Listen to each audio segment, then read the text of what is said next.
So a lot of you guys and girls are probably wondering what the hell is really going on in the crypto markets.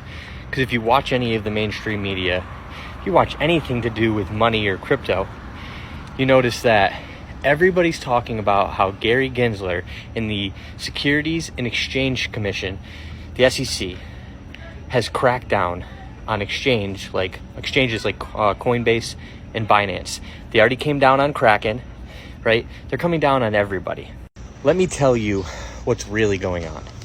So a crypto exchange like Binance or Coinbase is essentially a bank for crypto, okay? And the government doesn't have much control over them.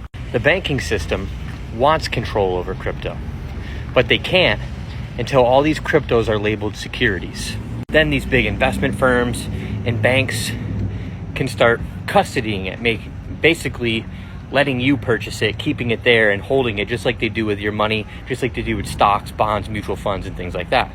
So first, their goal is to destroy these crypto firms like Coinbase, Binance, etc. They already did it with FTX. And when there's no place left to go, the banking system will pick and choose which ones they want to win, whichever ones are more centralized, whichever ones they have control over or more control over, and then they're going to allow you to purchase them through the banking system.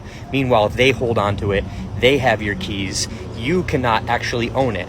Just like today, if you have money in the bank, you don't own it, the bank has it, right? They own it. Just like if you have stocks, you don't own those stocks. Whatever place is holding your stock, right?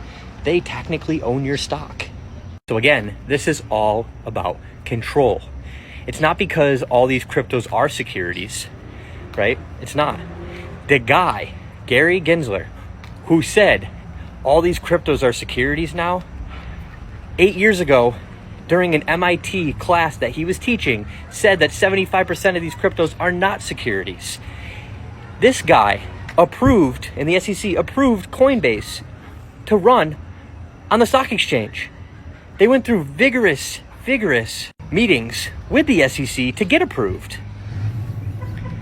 So again, it's a power grab. They want to control it because, again, anything that is free that the government can't control, they want. If it helps you and I, they want to tell you to go fuck yourself. Excuse my language, but there's no other way to put it. So this is a power grab. It's all that is. So we have to hope the court systems follow the fucking rules. And even if they don't, the US is a small portion of what crypto is going to be. Globally, it's being adopted left and right. Russia, China, India, and others will adopt it or already have adopted it.